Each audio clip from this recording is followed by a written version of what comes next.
سلوم المغامر.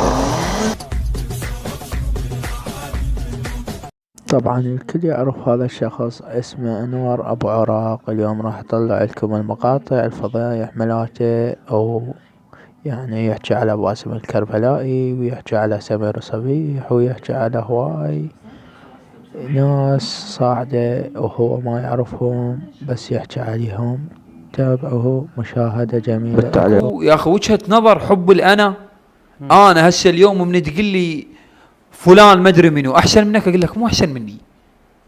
رايي يا اخي، رايي انا. قلت ليش من سألك قال لك مدرسة؟ قلت له لا مو مدرسة. وياك والله صح. اذا انت مدرسة؟ مو مدرسة. انت مدرسة؟ يجوز يصير مدرسة. انت مدرسة؟ زين اوكي، اجاوبك. المدرسة شلون؟ غير مدرسة تعلم. اذا هو مدرسة يعلم من الناس تتعلم منه. انا معلم هواي، يعني انا مدرسة. انت مدرسة؟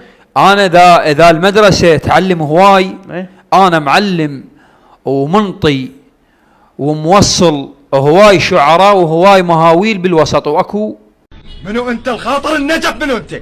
منو انت؟ ما نعرفك. ما يعرفك. منو انت؟ مثلا هواي. لا تقول لي مثلا، يعني اذا انا مدرسه انا بالنسبه لي ما راح اصدق. مو هيك، ما راح اصدقك والله على راسي. انت انا متيمي ما اصدقك. الجمهور شو راح يصدق؟ ماكو مشكله، لا يصدق. انا ما جاي اقول لك انا مدرسه حبيبي جاسم، بس حتى الموضوع وبالي. الله خلينا بالموضوع. موضوع وبالي. قلت لك اسم كبير، ومو انور اللي قيمه اصلا. وصلوا النديه بينه وبين ابو علي. ابو علي اسم انت كبير. ما توصل لانور رحم الله والديك. انت ما توصل لسمير. انت كنت بعدك ببطن امك وسمير شاعر. والله هم صح. يعني انت وين وسمير وين؟ لا مو هيك. لا هيك ماكو اسلوب استاذ جاسم. مو هيك يا اخي. واحد هو شاعر الله يرحمه. انور انت يعني ولده اكبر منك. والله على راسي، الله يحفظ ولده والله يعني يرحمه. انت جيت الشعر حتى تقيم نفسك او تقارن نفسك بسمير استاذ جاسم ما ممكن حتى اكون وياك انا، حتى لا تعطيني مجال. انت انت مو نفس امي يمه من السولف، هم ما تعطي مجال ترى. موضوعك ينرفز. لا بخدمتك. يعني حضرتك تنكت؟ ذبحتني من الضحك. ادلدق روحي عشان اضحك.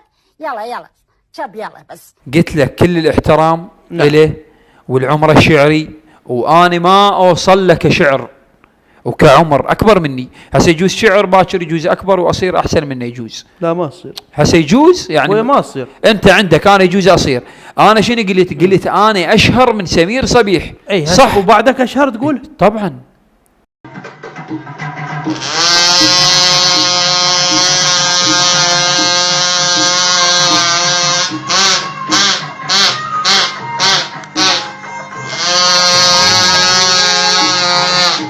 يا اخي شنو المشكله يعني؟ انت سؤال، هذا تليفونك شنو؟ ايفون. ايش قد؟ 13. لا هذا 14. 13 هذا ايش قد؟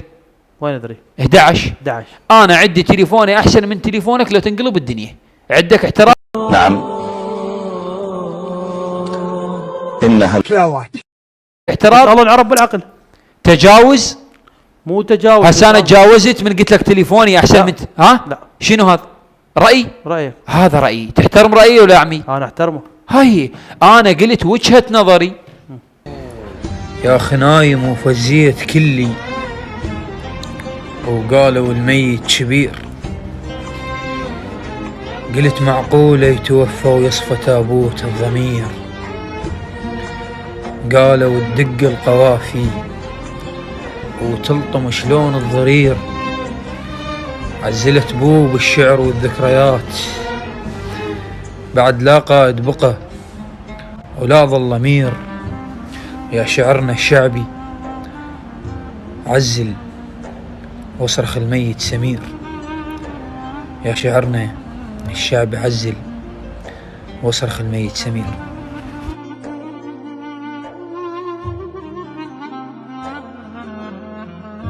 والله العظيم عيب. شنو تضحك علينا انت؟ مو عيب. كان سيف من الليالي صورة على الحائط بقى. دقات القلب وكان عارف اللي قام حني حياتك نشوفك كيف الشوك وانت كيف وليدة. انا ابو عراق يعني عمره خميس وجمعه. هو يحكي على هرم كبير مثل سمير صبيح، هاي كارثه. حلوه حمال عمر خميس اي طبعا والله. انت البارحه صرت يا ابو عراق ها وتحكي على انور ابو عراق ويحكي على سمير صبيح. كل شيء تلقى هذا سمير صبيح يعني كل شيء تلقى جبل. ها تاريخ الشعر، الشعب تاثروا به شعراء خارج البلد داخل البلد. مدرسه خوش. ليش يقولون المدرسه؟ اتباع وشيوع تاثروا به خارج البلد وجب شيء جديد. فعلا دائما هو عباره عن شجره مثمره، فدائما هي شجره اكيد مدرسه. اليوم ما حد يقدر يشيل ابدا. نصيحه له انه انا راضي يحكي عليه، بس لا تحكي على سمير صبيح. الاخ العزيز انور ينتقد قصيده يا خيمات، يقول بها خطا. خلينا نشوفه. انور قواك الله. قواك الله. ايش بيه عمار الكناني؟ عمار الكناني عنده قصيده يا خيمات، باكر ليش تحترقني يا خيمات، كلكم سامعينها، هي ما حد سامعها. بيها اخطاء هواي وانتم ما منتبهين لها يا اخي. اكرر واعيد، النص الحسيني احتنوا به، الشاعر والرادود. تعالوا سمعوا وراح اطلع لكم وين الخطا. الحسين يصب دماء من لحيته الكريمه. راس الحسين يصب دمه من لحيته الكريمه. شلون يعني اللحيه هنا؟ والله العظيم مو شقه يعني. راس الحسين يصب دمه، اوكي، من لحيته الكريم.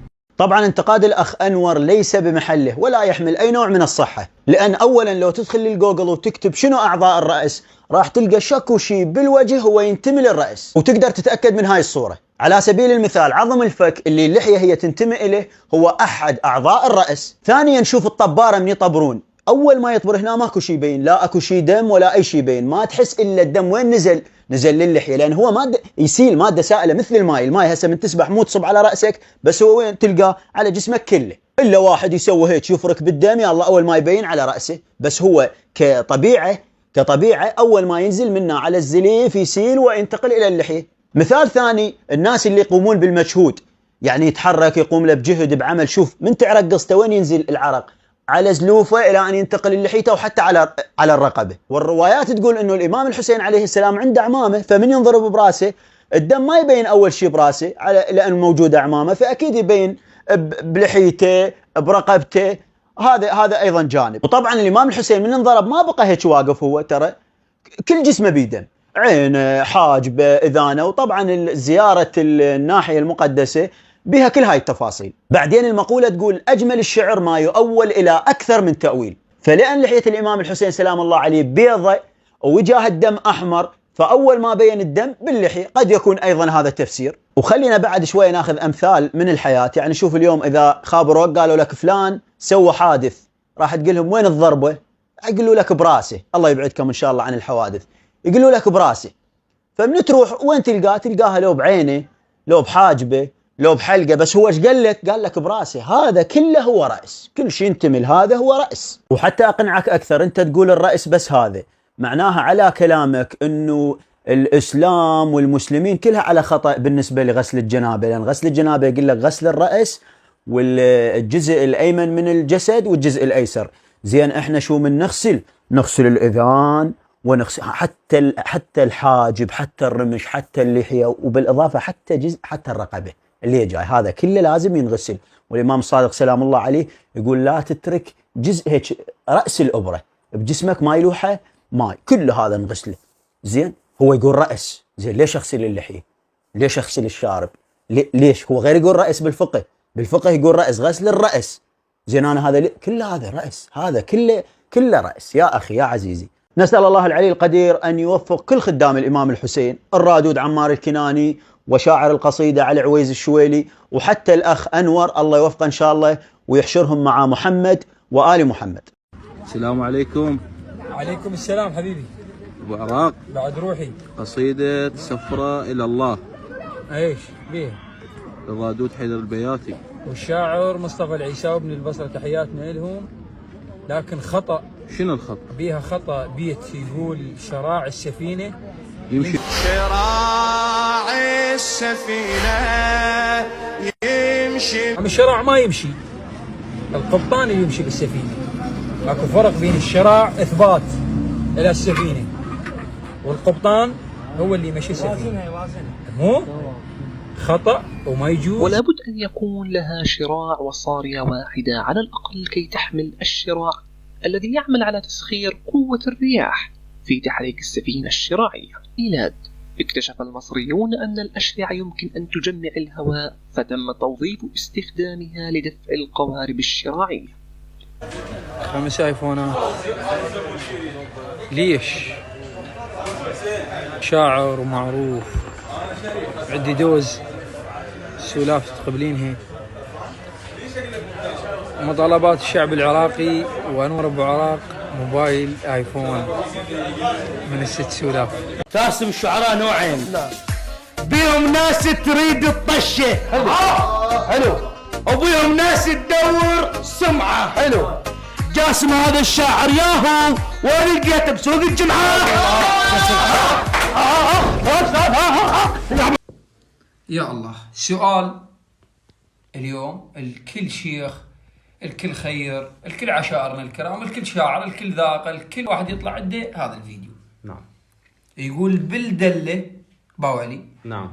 بالدلة من ينطوك قهوة وترس لد.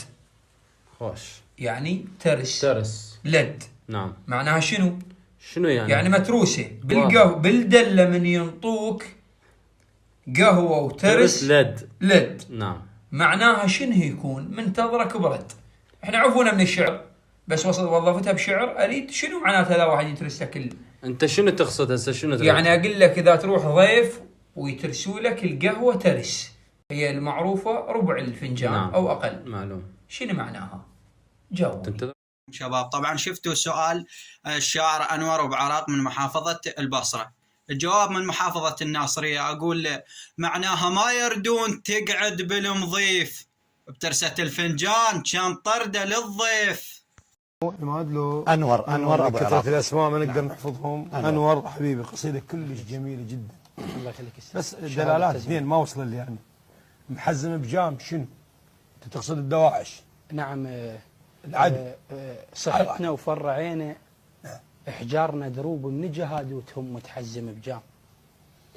هو ربط الحجر بالجام.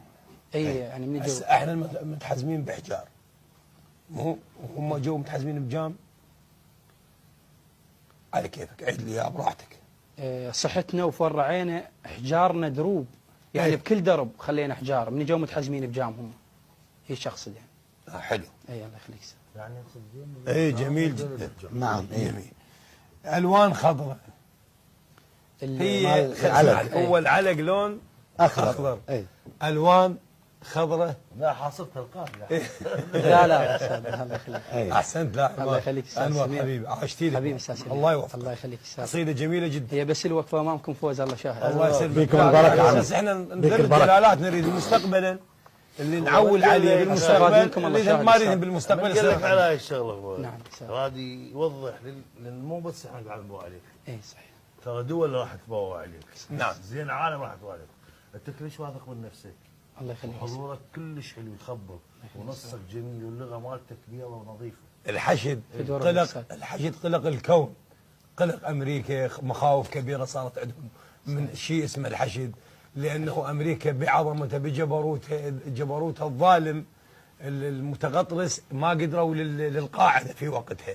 والحشد وحده يقاتل ورجع كل اراضي العراق بفتره قليله جدا، مناطق شاسعه رجعها الحشد. فنريد قصيده الحشد ايضا تصل الى عقر ديارهم، والله يوفقك. الله يخليك. ممنون.